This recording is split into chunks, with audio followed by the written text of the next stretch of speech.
Father Friel, thank you for speaking to me today.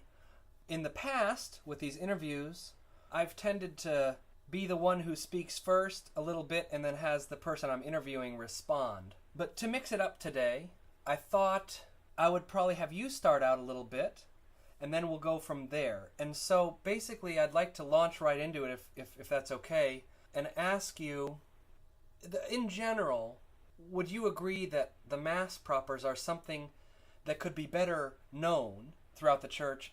And also, do you think that they should be better known?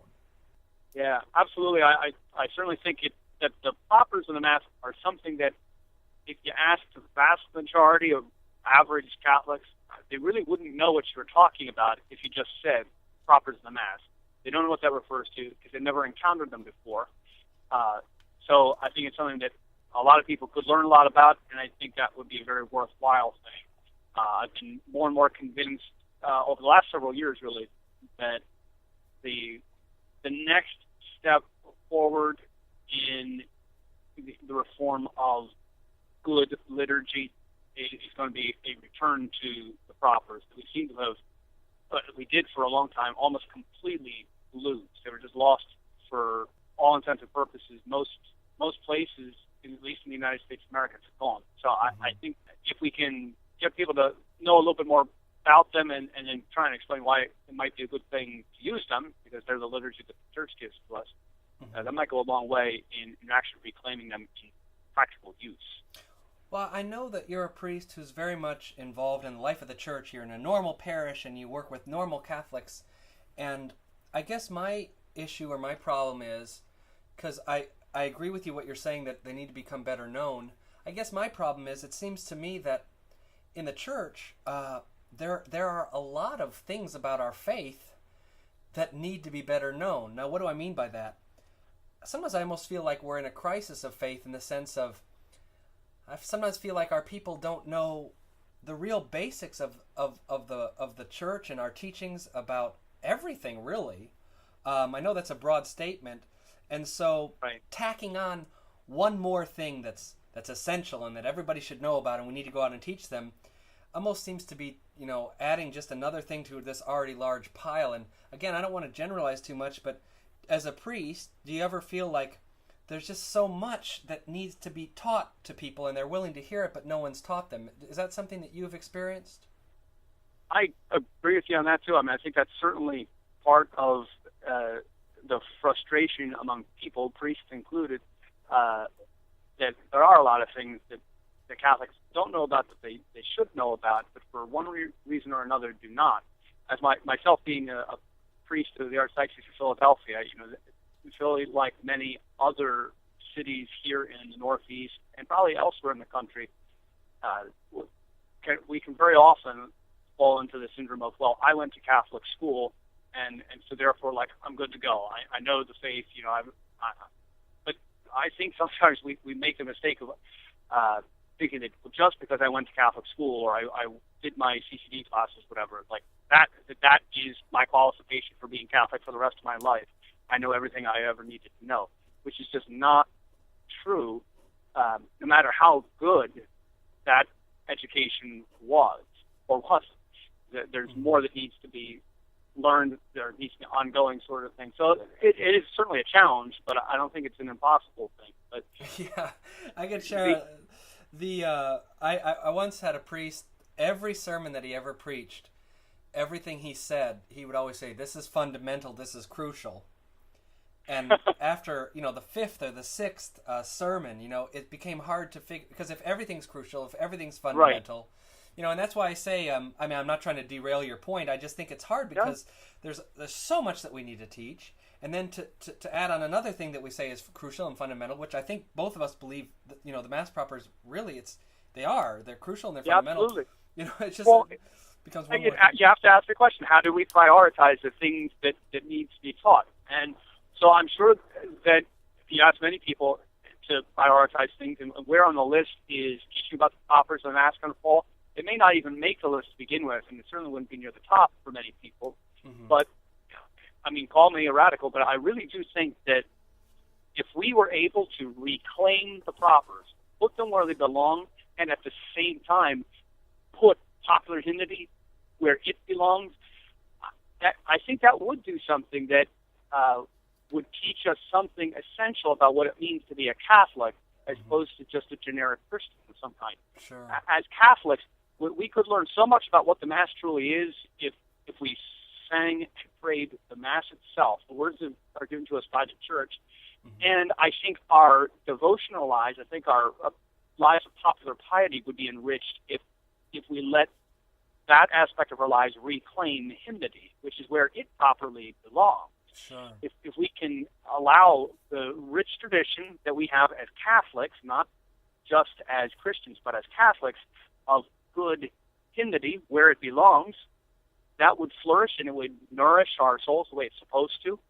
And that would help to make a distinction between what we're doing at those times versus what we're doing and what we're receiving in the Holy Sacrifice of the Mass. Something completely, not completely different, but substantially different what's going on at the Mass. Absolutely. So I would put the propers up there as something that would be an important thing to address, try and teach people about soon. And obviously it's going to have an impact on their prayer life. I mean, if you hear the Psalms or the excerpts from the Psalms of the liturgy, that can help you throughout your life, no matter what difficult time you may be facing. And it takes many years of hearing them. I may have already, given the example in another interview. When the Stations of the Cross, we always used to pray, "I am a worm and no man." And I, for years, I mean, because I was, we were praying a lot, going to Mass a lot, going to devotions a lot. And I just remember thinking for the longest time, what does that mean? And it turns out, it's from a psalm, and right. And it takes a long time for you to kind of understand how all these things fit in. And perhaps also, Father, maybe it would be more important for like music ministers and priests, for example, to know about the propers than perhaps every single Catholic in the pews. But what I've stressed in the other interviews, that being said, it's still very bizarre to have a situation where 99.9% of the time, in 99.9% of the parishes, we take all of the propers assigned by the Church, completely jettison them, throw them out, and replace them with texts that are written by, a lot of times, non-Catholics. I've talked to others. For example, it seems like the most popular two composers are Richard Prue and Marty Haugen. Neither one of those is a Catholic. Marty Haugen is a Unitarian. Richard Prue was an Anglican. I think he passed away a few years ago. And again, it's not even so much that it's a problem by non-Catholics or Catholics. I mean, the mere fact that 99.9% of the time we're tossing out what the Church gives us and replacing it with random texts, a lot of times the quality is very low. And how can it be anything besides low when the people writing the texts, Father, they don't have training in Hebrew, Latin, biblical stuff. I mean, they're music composers. They're not literary people, and so why are we surprised when the quality is so low? Absolutely. And I feel that people feel like we're overstating our case, but is that not what's happening? Yeah, and with this, I think we could learn something from the Eastern side of our Church. That they would think it laughable to do really what we do in jettisoning the propers and replacing them with texts that are extrinsic to the liturgy. That would be so unbelievably foreign to those Catholics who celebrate the Divine Liturgy as St. John Chrysostom or any of the other such rites. They would be confused by that. And it's gotten to the point in the Latin Church that we're not confused by it anymore. In fact, we're confused when we do what the Church is actually giving to us. That's what's the source of confusion to people when you actually try to use the propers. So, if we can reverse that trend a little bit and help ourselves to reclaim what it means to be a Latin Rite Catholic, that would go a long way. Well, I thank you for that insight, and I know I promised to keep the interview short, so let me just say one more thing and get your reaction to it. It strikes me that, when we look at old books of the Church that have survived somehow throughout the centuries, from 7th century, 8th century, 9th century, all the way down, that somehow have not been destroyed over the years, some of the oldest books that we have are the collections of the Mass propers. People might not even realize that, but that is the case. And, you look at all these different collections from the 7th century, 8th century, 9th century, and they're all very much in agreement with one another. And it strikes one that they were preserved with great care through the centuries. It strikes one that having the different Mass propers for each Mass, Pentecost different than Christmas, different than Easter, different than Lent, seem to be something very important to, our the people who have preceded us in the faith. And obviously our faith comes to us. Well, you've probably heard that old thing, well, they say, well, our Lord didn't say, the Mass in Latin originally, the first Mass.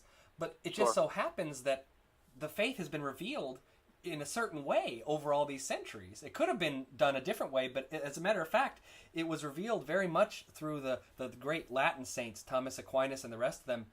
And I just wonder what your reaction is when we think about the great care with which our ancestors in the faith paid to these Mass propers. It seemed very important to them.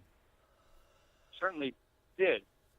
And as a body, taken as a whole, the propers of the Mass, when you look at them, they've been handed down so carefully, and they were created equally carefully. There's nothing in the Mass there's really no body of music that I can think of where the marriage between the melody and the text is closer, more intimate, and more vivacious. By which I mean, it comes to life. When you hear the propers sung well, when you know what they mean and you understand the context of the celebration they're being used in, it's absolutely phenomenal what was being intended when they were created.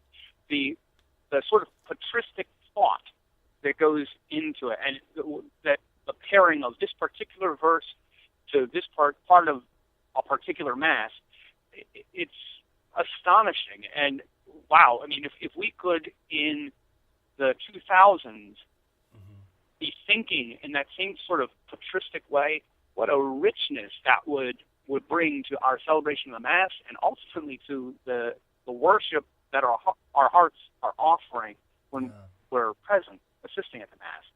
They are a collection of extraordinary chants. Absolutely. Well, thank you for that. I know I said that was my last thing. Let me give you one more thing. I'm sorry to be dishonest about that. Just one more thing, if I can. Because you're a very young priest, and people they're living longer. People are living longer these days. You probably have, a very long priestly service, that's gonna, that you're going to be. God willing, yes. I'm sorry, I'm not phrasing it right. You're going to be a priest a long time. And my question to you is, how do you see this thing turning around? I mean, how can we start to let people know about the Mass propers? Well, I'm very hopeful about this. I think that there's real potential for a reversal of some of the trends we saw in the last number of decades, and just kind of new life in the realm of sacred music. I think we can, if you just look at the people in our own country, much less across the world, and the groups that are fostering these sorts of things, look around, that to me is all signs of hope. They're wonderful groups doing wonderful things and offering publications that we have never had since the liturgical reforms of the Second Vatican Council. So having the tools necessary to do what should be done is essential, and now they're available. So I think that's a wonderful thing. And I think that the pontificate of Benedict XVI was a great gift to the Church in showing us what liturgy is like when it's beautiful and when it's true to the vision of the Council. So I think that with the energy, the effort, the enthusiasm of this admittedly relatively small group of people who are interested in these sorts of things and really working for the reform, I think that small committed group, by their energy and enthusiasm, are going to, in the next many years, win more followers to the cause. Because when people see beautiful liturgy celebrated well, it's something that draws us. It's enticing. It's divine. So I have great hopes for that. So it's almost like I think there's an old phrase like the truth will come out or something like that. The truth outs itself, or some such phrase. And it sounds like you're saying everything's in place, and it's so beautiful and so holy and so wonderful. It's just gonna become. I'm not even phrasing it right. The truth will come out. People will begin to see the truth, and I think you're probably right about that, Father. I really do. It won't happen on its own. It's going to take some effort, but truth and goodness and beauty are transcendental things that speak to every single human heart. They are what have brought people to the faith for many centuries, and they're the same things, truth, beauty, and goodness, that are going to draw people to the faith in our century. Awesome. Well, listen, I can't thank you enough for speaking to me today. I appreciate the insights. Absolutely. And I hope that some other time that you'll also consider coming on again. Would love to. Thanks, Jeff. I'm so glad, and we'll talk again soon. God bless you. Thanks, Father.